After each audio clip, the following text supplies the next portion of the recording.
You're listening to Path of Love with David Youngren. To learn more about us, visit pathoflovecenter.com. Welcome to the Path of Love. I'm Marcus Noel. We are talking about David Youngren's book, Awakening to I Am Love. We're on chapter 5, and chapter 5 is entitled The Illusion of Good and Evil. This chapter is an interesting chapter, and it opens up your mind to a lot of thoughts and things. And we're going to go into a deeper dive with David about this chapter. So listen in. Here we go. Hey, David, how you doing? You know, that's a good introduction. I don't know if we can live up to that, but we will at least try, I guess. But I'm doing really good, by the way, and it's so good to see you again. And love our conversations that we do this on a weekly basis. Yes, sir. Yes, sir. It's been great doing this with you, and all the way up to chapter 4. And now we're on chapter 5, The Illusion of Good and Evil. I know you started out with a story in there about you being as a kid, pretending that you were a pilot on a tree branch. And did the tree branch ever break? It did break. You know, it's interesting when you bring up the story. In preparation for today, I thought, well, I should read this chapter to because it's been a couple of years since I wrote it. And so I should read this chapter to just get a better understanding of what I wrote about. And I had forgotten about the story. And of course, that I actually included the story. I hadn't forgotten the story in itself of what happened, but I had forgotten that I had included that story in the book. And it's quite an interesting thing that actually happened, at least it was to me, that, little kid sitting up there in the tree and suddenly trying to be a pilot and then kind of the branch breaking and I'm falling flat on my face. And you can just imagine what happened. So it was not a pretty picture, but I think it has a kind of a message to it in that the ego can get us all in trouble. And, I thought I was a pilot. We identify with different things in our lives. And as we have discussed for the last number of episodes, your ego can really get you in trouble. And I learned the hard way that day. Yeah, you said that when you get too cocky about your own ability, you may experience a humiliating fall. In other words, the ego has an uncanny ability to get us all into trouble. So that seems like perspective in what you were just saying. A humiliating fall on many different levels. Yes. So that being said, you also mentioned about trees, and that's more so where the chapter is discussing is about different forms of trees in the Bible or in life, and what their definitions are, their symbolism or symbols is. Trees, not just in the Bible or in the Christian tradition, but also in Buddhism, for example, in Hinduism, trees play this important role. And there's something fascinating about trees. I don't know if you have told me, of course, a story about the redwood trees, and we brought it up a few times now, but there's something fascinating about trees. And when I began to look at, for example, from a biblical point of view, and I noticed, for example, that, Buddha sat on the tree for 49 days and then he had an enlightenment. But then you also come into the Christian tradition, and we hear now it starts with trees. Basically, the beginning of the book is about trees. The middle of the book, or the central theme of the Bible, is a tree, the cross, and the ending in the book of Revelation, it ends on trees. So trees is kind of spread out throughout the Bible, and that is very, very fascinating. It is very fascinating, and it's when you read this chapter, it really opens your eyes to the different symbols that trees have. So, David, you stated in your book that as we have seen throughout history, the Bible can be used as a weapon of intolerance, inequalities, bigotry, misogyny, racism, xenophobia, and even war. Can you explain a little bit more what you meant in that? A lot of people fall within these two camps when they look at the Bible. For some people, it's a literal book. And for other people, it is an old story that has no relevance today. And they use, of course, the many passages in the Bible that literally seems to indicate intolerance, inequality, bigotry, and xenophobia, and racism, and so on. Even slavery is not necessarily spoken against in many ways in the Bible. So people say, well, that the Bible is not relevant anymore. And so you have people who are literalists, but who many of them are not really literalists because they don't believe in a lot of these extreme views. But then you have other people just think it's an old story. So for me, I, have someone who studied the Bible for years and actually have taught the Bible for years. Many years ago, as I was a kind of a previous chapter in my life, as I was a pastor and as a professor of a college, a theological college, I taught the Bible. And of course, teaching the Bible, eventually, if you study it long and hard enough, raises all kinds of questions. It's very easy to doubt and begin to question the validity of the Bible as being Word of God. And by the way, that terminology is never even used in reference to the Bible in the Bible. But that's how many people perceive it. So there was all these different questions that I started having in my mind. What is the Bible? Is it out of touch? Is it morally suspect? It's a lot of different things in there that seems a little bit strange. But what I discovered was that for me, the Bible is worth reading because I recognized that the Bible is not meant to be a history book where you agree with everything. We can have the discussion, did Moses part the Red Sea? Did God create the earth in 6 days? Now, some of this does not make any sense to any of us, and not to me either. And that is not going to sit well with some of my Christian friends. But then we kind of say, well, that just proves that the Bible is of no value. It's not, you can't trust it for its history. And then people say, well, it's a theological discourse. It's a manual of sort where we actually learn how to live, and that tells us to live this and do that and do everything else. But there are a lot of things in there, as I said, that are quite suspect, including even condoning slavery and, even mistreatment of women. You see a lot of these things in the Bible.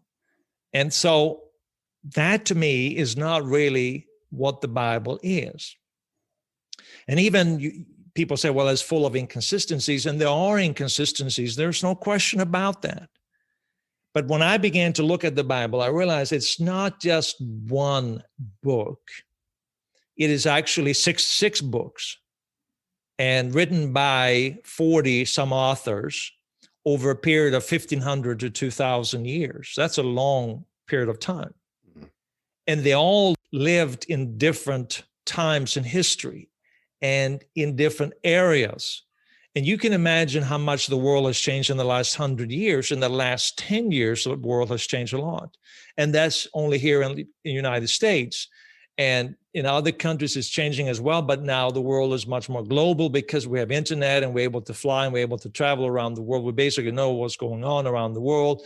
But back in those days, you may have lived 20 miles or 20 kilometers away, and people lived completely differently. And then think about it, 100 years or 200 years, and there were vast differences between people. So when we read the Bible and we come to find some kind of looking for some kind of unified message that this is how we live, we just follow what the Bible says, we're missing the point of the Bible.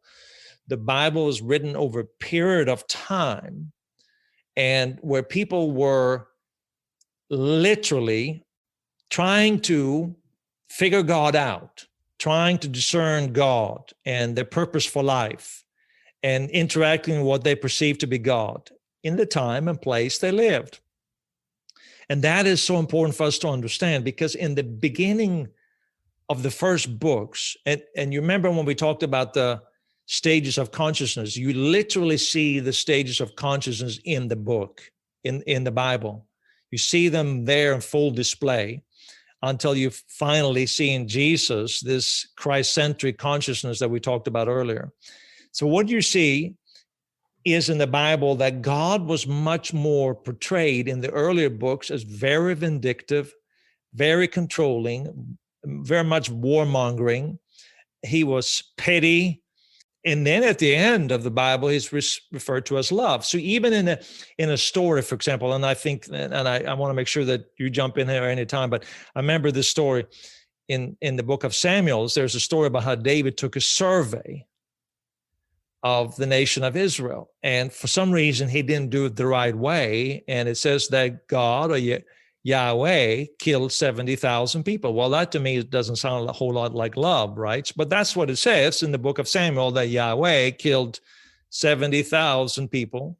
Now you then move forward 350 years, or 350 to 400 years. Now the book of Chronicles is written, and the book of Chronicles tell the same story, but they tell it from the perspective of 400 years later. Now, that same passage says that Satan, not Yahweh, but Satan, which is Satan, killed the 70,000 people. So people say, well, that just proves a contradiction. No, what that indicates is that there is a progress, there's an evolution of sort that is taking place. There is a movement throughout history toward what some would call the omega point.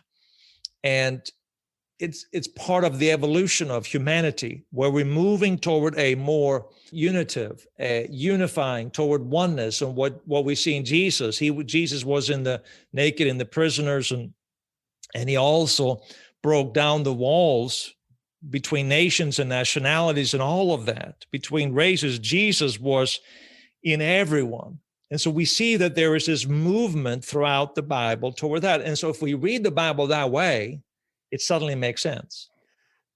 But do you think that the Bible is relevant in today's day and age? And the reason I ask that is because you have so many things that happen in today's day.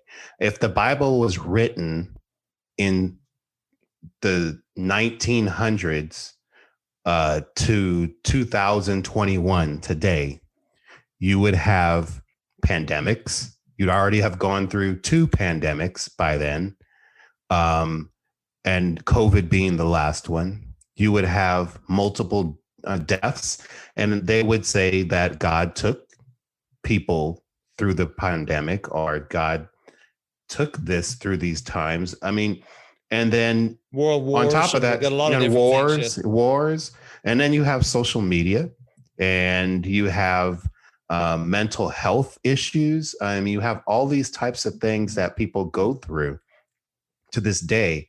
How can the Bible help them in that situation? Is that also a path of moving forward, or transitioning, or seeing life as a escalator that's constantly moving and changing, leading you up a path towards something greater?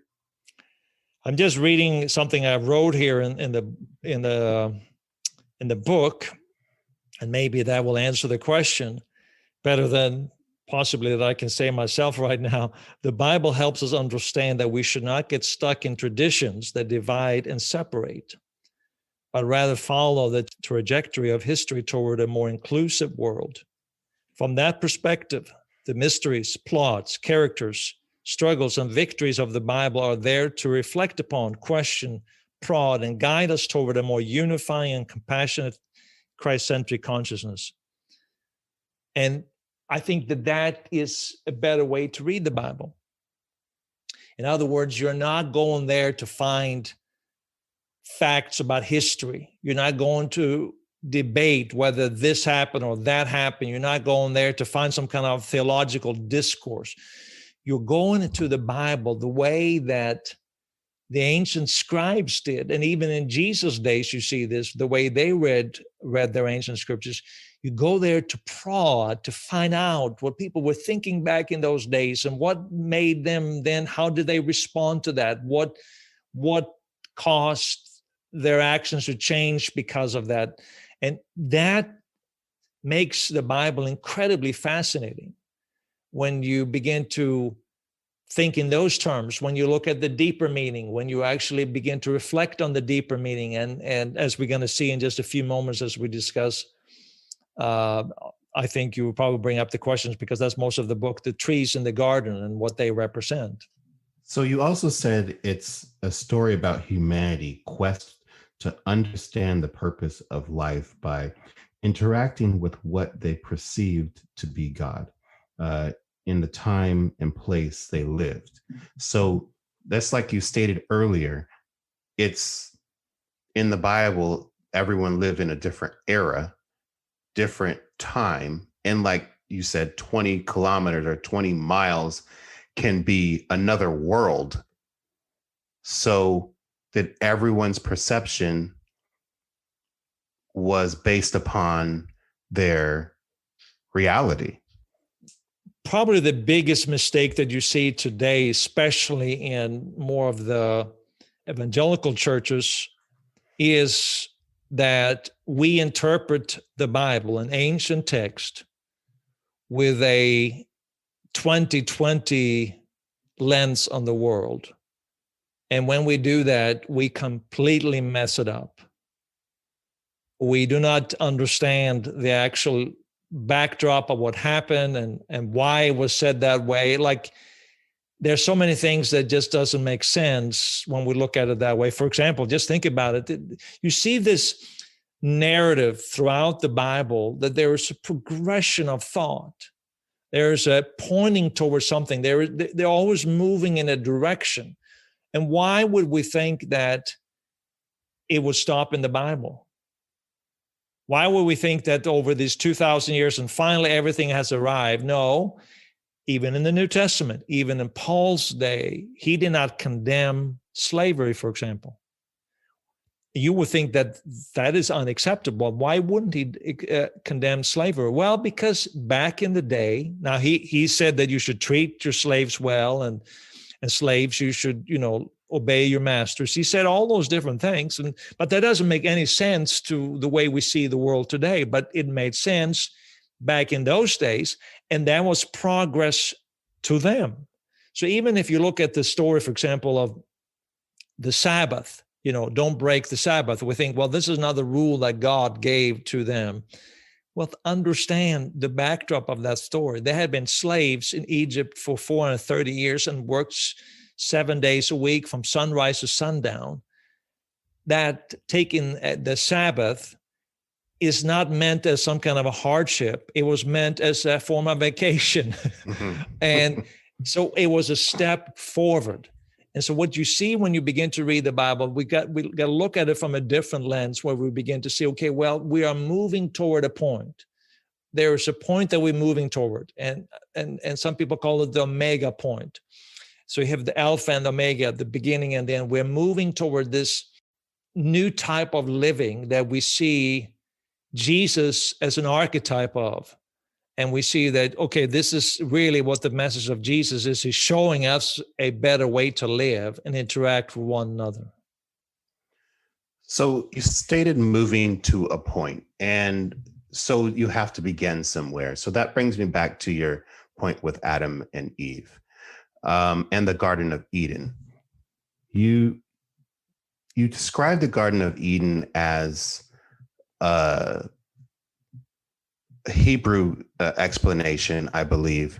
And in those words, it was more described as a spiritual place instead of a physical place. Do you believe that a Garden of Eden is more of a spiritual place between you, me, Adam, Eve, with God, than it is more of a physical place to actual walk through? Think about it this way, and I'm not necessarily people can believe whatever they want to believe. And I don't necessarily know whether that makes a difference. But if we think and we try to share this story with a talking snake and then a man and a woman and God going for a walk in the forest in the morning, and it seems as not necessarily something that we would write about today. It's not the way we see God. It's not the way we understand the world. And so then people who are skeptics will say, well, look at that story, just a ridiculous story.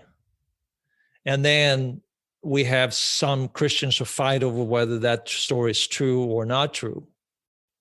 And then it loses its true essence, or it loses its true meaning, because we get so boggled down in trying to figure out whether that story is true or not. And for any person who has a little bit of, who has not been indoctrinated too much in just believing everything as it really, this is the way it happened, you actually begin to question, this doesn't sound very reasonable. But if you actually approach this, if you look at this and you begin to look at a deeper meaning, that there is a story here that we can prod, that we can actually look at, and maybe we can learn something about us. Maybe we can learn something about human nature. Maybe we can learn something about where we are moving as a human nature. And so this word, when you actually, and this was not something that begins with me. This is something that the early church fathers, even the Jewish scribes going back to thousands of years, most of them did not believe that this story was an actual true story. They believed it had a deeper meaning. So when you look, and you brought up this great example, the Garden of Eden, for example. Well, the Garden of Eden, there's another word very similar to the Garden of Eden, which is Gan Eden, which means heaven. Now that's kind of interesting, because when you actually look at the word heaven, it can also mean delight, presence, moment, now, eternal. And many spiritual traditions speak of heaven not as a place up there somewhere, some place far away, different space, but as a dimension within all of us where God, as we talked about earlier, in God we live and move and have our being. God is above all, through all, and in all. It's a place of that invisible realm, this indivisible and invisible realm that permeates with love, that permeates with joy and peace. And that ultimately is heaven. And the earth then is symbolic of creation. It's symbolic of our bodies and our minds. So when you begin to look at it that way, it kind of makes more sense that this Garden of Eden is more of a spiritual place. So, yeah, the snake speaking does sound like it's a little bit out of reach and out of thought. But there's also other places in the Bible where an animal speaks, like Balak and the donkey. So it's not too far out of reach.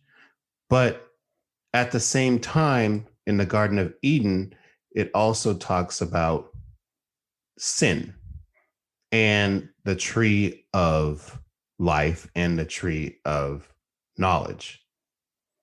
Can you explain the tree of knowledge to tree of death? When you begin to understand trees, when you really understand what is really going on in the Bible, what really this message of the Bible is, it's all wrapped up in these two trees that you make reference to. One is the tree of life, and one is the tree of knowledge of good and evil. And what it talks about what it means to be human, what it means to live this kind of life. And we've been talking about ego, and this whole section in the book is about the ego. And what I'm suggesting to you and to our audience is that the tree of knowledge of good and evil really represents the ego. You mentioned sin earlier.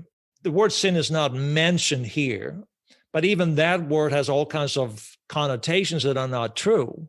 We think of it as, okay, you did something bad. You shouldn't have done that. You lied, you stole, you broke the commandments, you sinned. But sin, if you actually study the original text, it means to miss the mark. To miss the mark about what? About who you are. That's essentially what sin is. We basically live out who we believe ourselves to be. So if you think that you are a liar, you will continue to lie. If subconsciously you've been programmed to think that you're a liar, you will live out that reality. And so we have missed the mark of who we are because we have basically eaten from the tree of knowledge of good and evil. So let me explain what this knowledge of good and evil is, or this tree of knowledge of good and evil is. First of all, knowledge is discernment. It means to perceive, to discriminate, to judge, to know by experience. And good and evil suggests that there is right and wrong. And so when they ate of the tree of knowledge of good and evil, which was not what they were supposed to eat of, what did they do? They learned to discern, to perceive what is good and what is evil. This created a continuum where you think of, on one end, you have evil, and on the other hand, you have good. Now, you say, well, what's the big deal about that? Why is good and evil? Like, that's a good thing. We should know, more people should know what's right and wrong. People should know what's right and wrong and do what's good and what is right. Well, the problem is that in order for you to know, in order for you to perceive, in order for you to judge what is good and evil, the only way that truly it works is through guilt. So you say, well, guilt is a good thing. It stops you from doing bad stuff. No, it does not. In fact, it reinforces the shame that we are that terrible person. Guilt, of course, and love can never coexist. When we're experiencing guilt, for example, we are essentially saying that we are not worthy of unconditional love. Because think about it, if you're feeling guilty and you're feeling terrible about yourself, what you're saying is unconditional love is not enough for me. I need to pay my dues. I need to make things right in order for me to be loved and accepted and approved again. And so what happens is this tree of knowledge of good and evil, and there's so much we can get into this, and I encourage people to read this because I think they will a lot better than I'm able to explain it, but get a better handle of what this means. But it basically separates you from an awareness of God or of heaven or of presence, the Garden of Eden within you, that dimension within you where you are one with God, where you are one with the divine presence, where you are completely aware of the presence of God that permeates with love and that permeates with peace. And the tree of knowledge of good and evil creates this continuum where you have to be good and you have to avoid evil. And that leads to all kinds of problems because we are no longer, because we're separated from good and evil, we no longer know how to discern what is good. In fact, we create good out of that which we're good at rather than truly what is good. And that is unconditional love. So we create, and even our God then becomes a representation of what we consider the greatest good.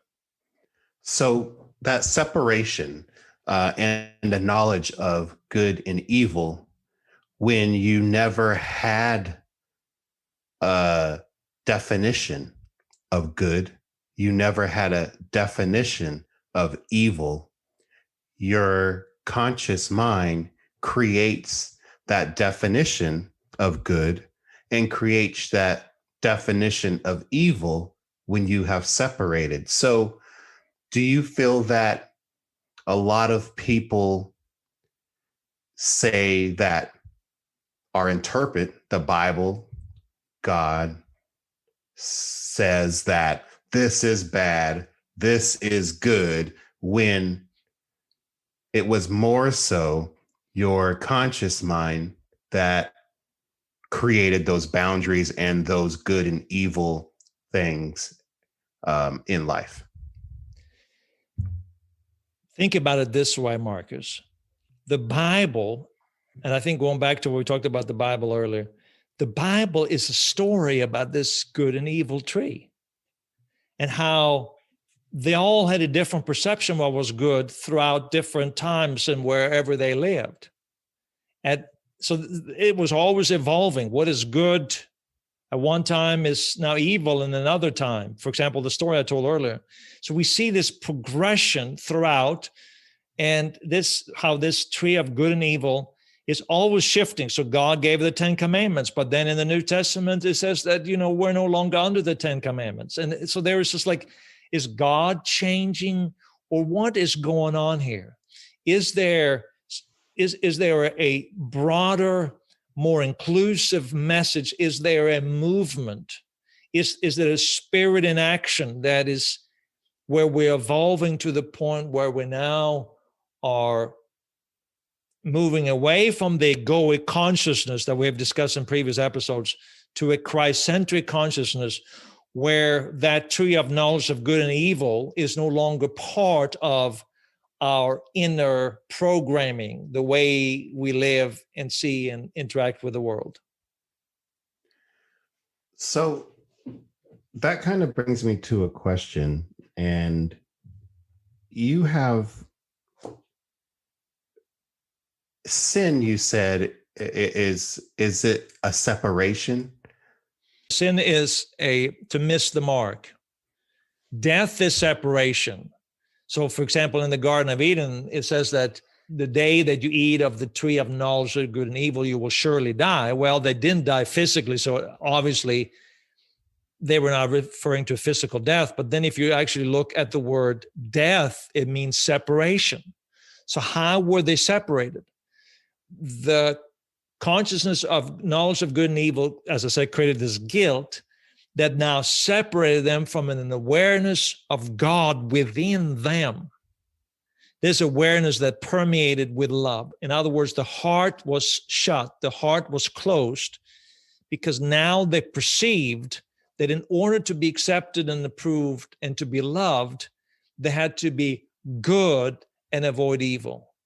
And that distorted what was good, and that distorted what was evil. Reality is that God's presence is always there, that God's presence is always within us. And that's why the book is called Awakening to I Am Love, because it's an awakening that takes place where we actually begin to see, oh, I thought God was over there. I thought I had to do this. I thought I had to go to church. I thought I had to go to this temple. I thought I had to go and pray all these prayers. I thought I had to do all these different things, and then maybe God would approve of me, or I had to get everything right in my life. No, it's about awakening to that deepest part within you. When you're free from this knowledge of good and evil, this continual knowledge of good and evil, when you die to that, which is part of the ego, when you die to that, now you come alive. Now there's a resurrection, and you come alive to the fact that you've always been secure, that God is always with you. God is within you at all times. So a lot of people, and going back to sin, they say that don't be a sinner, don't sin. And sin means in I don't want to say today's day and age, but in an opposite definition of what you said as missing the mark, it's lying or stealing or cheating, something along the lines of like the 10 commandments. So when Jesus went into the church and was upset about all of the panhandlers and the people inside of his church, and went in there and flipped over tables and, whipped them out of the church and said, that's God's house, and this is where God's supposed to be. In today's day and age, just like you said, it's different eras. We would see that as, look at this crazy guy going inside the church and going crazy on that. And we call that sin and messing up things and destruction. So I'm asking, if sin is missing the mark and God was without sin, does that mean our definition of sin and reality of life has been distorted based upon us not being aware? It's very difficult to explain some of these concepts. And it's almost like you have to see things from a different perspective. You have to awaken to this before you actually see it. So it's so foreign. So when I share this with some of my friends, Christian friends, they have a hard time wrapping their heads around this. But what I'm really saying is this: the tree of knowledge of good and evil, sin, whatever you call it, the ego, all related. They're all interrelated.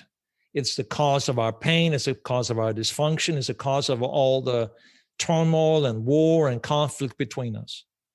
It's a cause of a lot of different things. But the tree of knowledge of good and evil, sin, the law, and all these concepts are very much related. So when I say sin is to miss the mark of who you are, I'm saying to you is this: sin is thinking that we are separated from God. Sin is thinking that God is not within us. He's far away somewhere. He's sitting in some galactical throne far away. Sin is not understanding.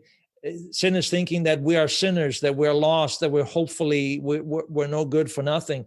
And that, God is basically, we're depraved humans and there's nothing good within us. That's sin, because it's missing the mark of knowing who you are.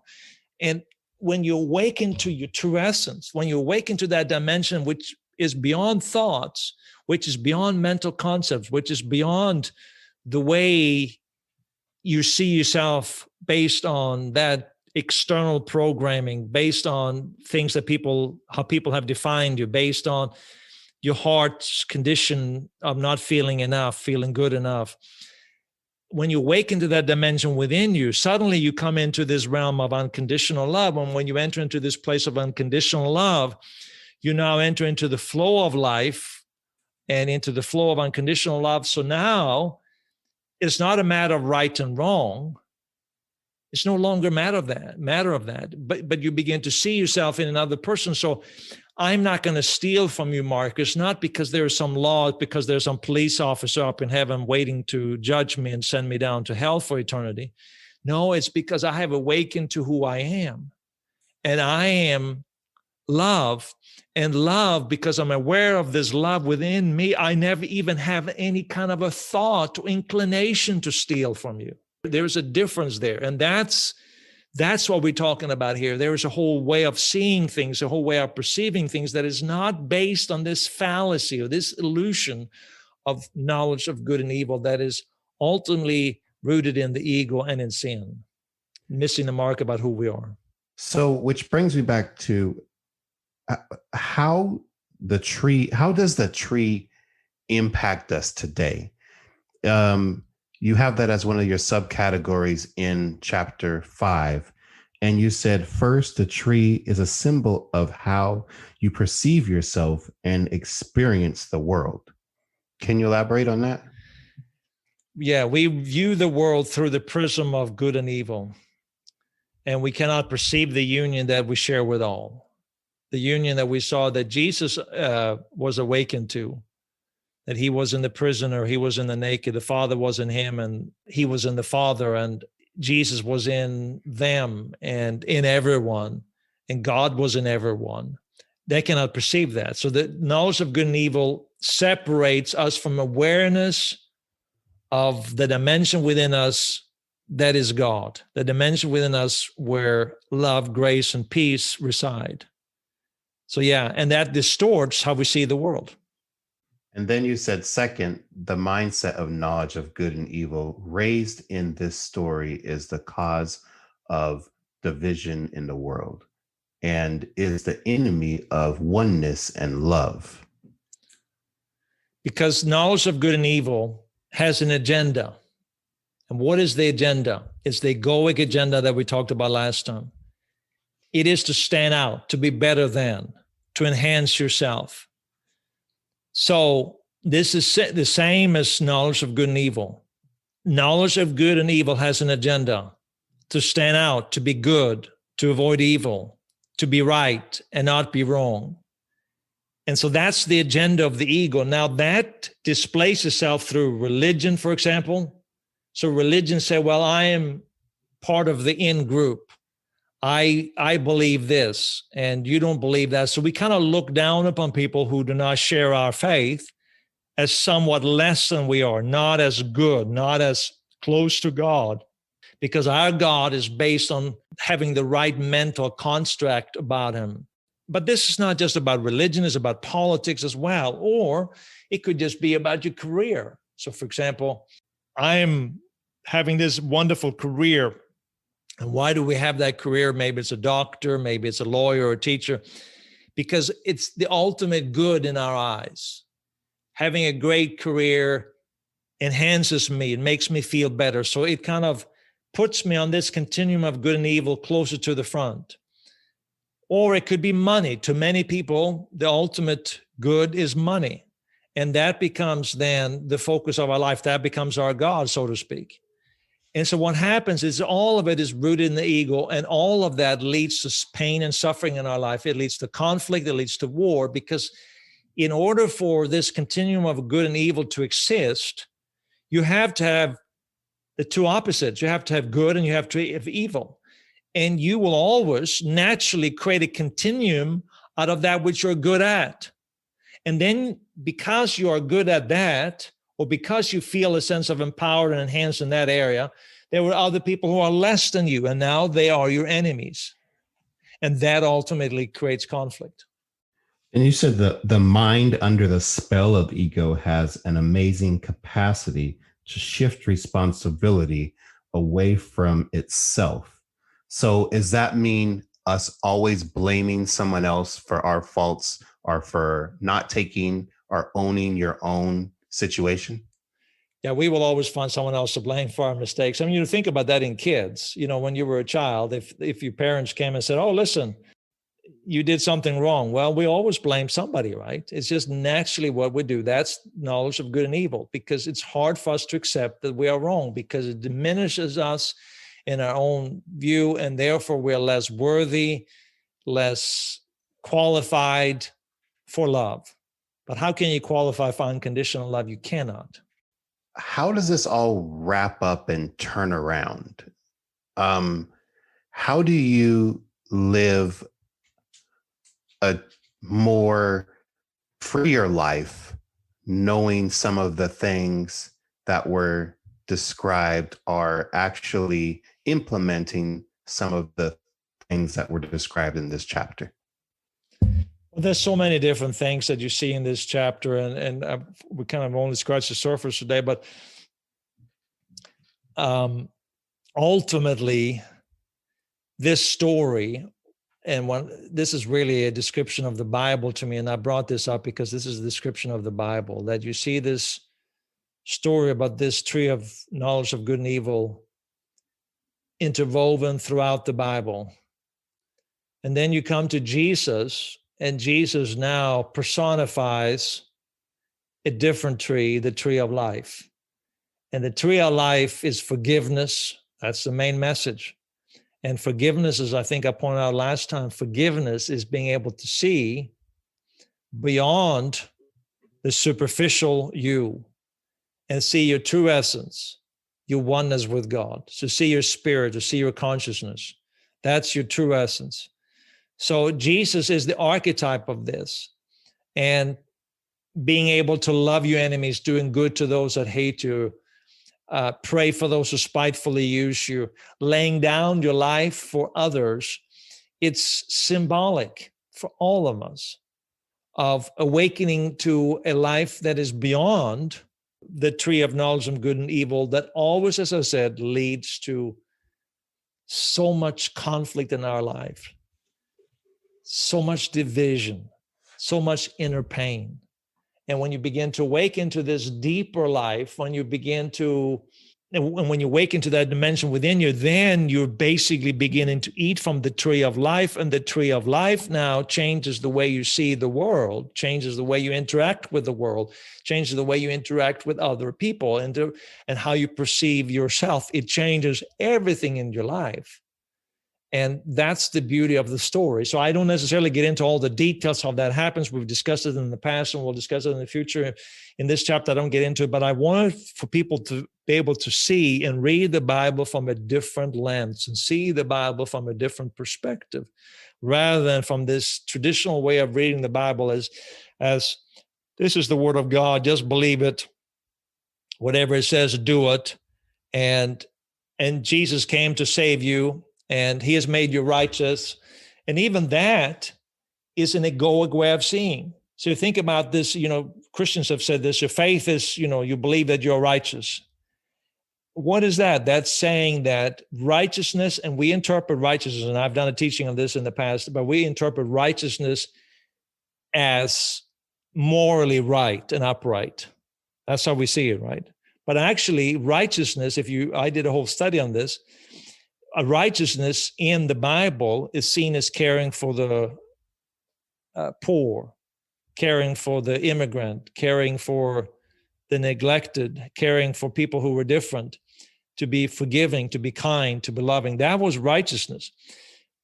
But we interpret righteousness from the lens of good and evil, and we're missing the whole point, that it's not about qualifying based on our own merits. It's not about trying to achieve something that God is trying to get through to us, that this is what you need to do to somehow or another get in and be part of the in group. No, it's for all of us just to awaken within to the deepest and truest self, that part, that dimension within us beyond thought that permeates with love. And when we're aware of that, we're free.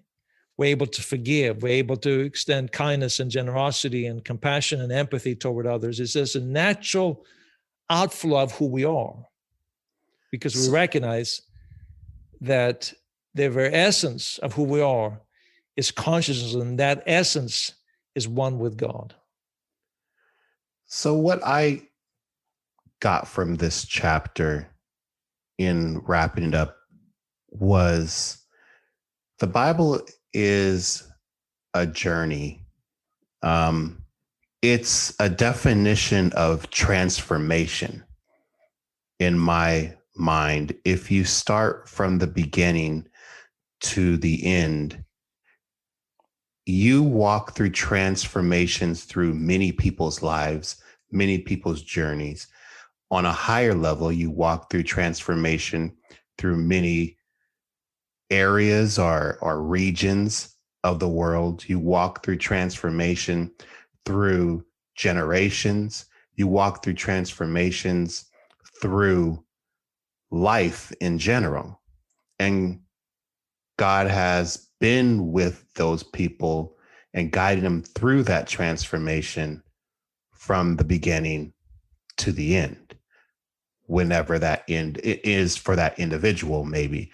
But I see transformation, and it seems like that's the key word in here is transformation. Because when you started, like you stated in the beginning of being a professor at the college and doing those things, your mind probably didn't always think the way it does right now. You were transformed by asking those questions, by thinking differently, by transforming to a different and a better you. And now I see that in the same thing. And that's what the Bible does for people, to transform them, and not just, it's not the rule maker, it's the transformation maker. When people listen, I hope people listen to the third episode, because I really deal with the stages of consciousness, and this will make sense. You will understand the Bible if you read the stages of consciousness, if you understand the stage of consciousness from egocentrism to ethnocentric to world-centric to Christ-centric. If you understand those 4 stages, and there are actually more stages than that, but if you understand those 4 stages, you understand the Bible. You understand the tree of life and the tree of knowledge of good and evil. The tree of knowledge of good and evil can literally be defined by these stages: egocentric, ethnocentric, and world-centric. Now, world-centric is the beginning toward Christ-centric.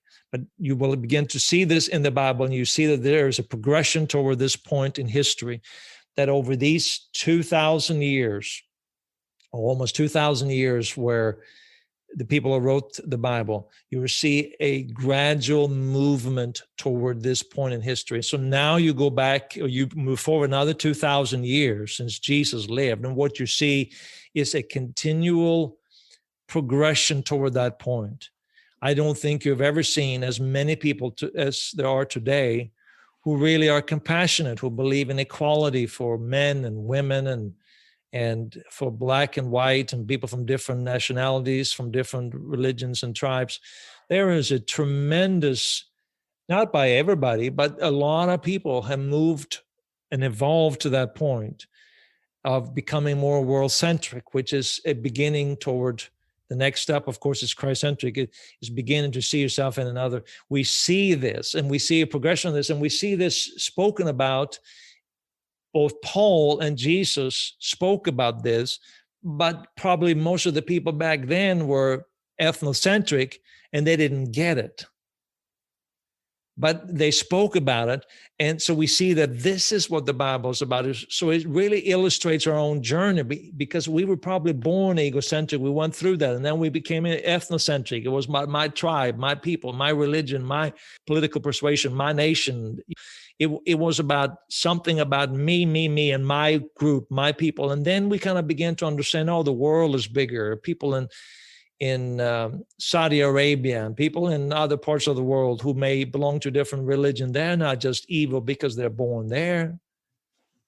We begin to have more compassion and understanding for one another. And so you see there's this progression, and that's what the Bible is about. So when we're now talking about this Christ-centric consciousness, where ultimately God is in each and every one of us, whether you're Muslim, you're Buddhist, whether you're Hindu, whether you're atheist, whether you're Christian, whether you're Jewish, whatever it is, it doesn't matter.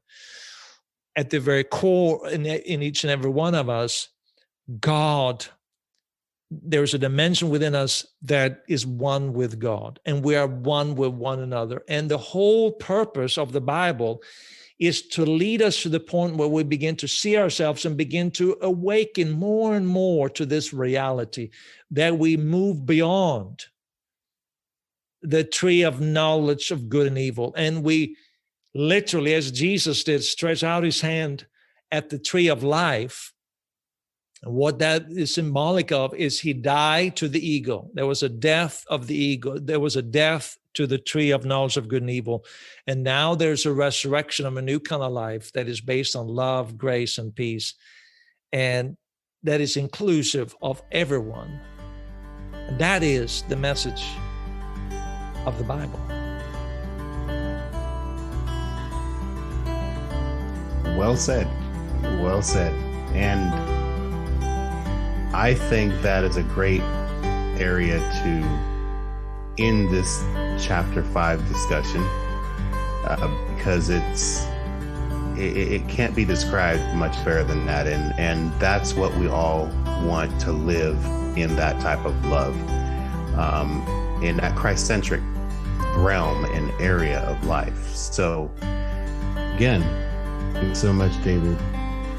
Thanks for listening to today's podcast of Path of Love with David Youngren.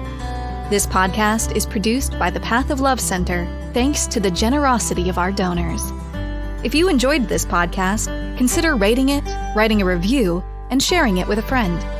Together, we can grow an inclusive community around the transformational work of love. To learn more about Path of Love and get daily wisdom seeds sent to your email inbox, visit pathoflovecenter.com. You can also download David Youngren's guided audio meditation, Healing Stillness, for free at our website. From all of us at Path of Love, may love, joy, and peace be with you always.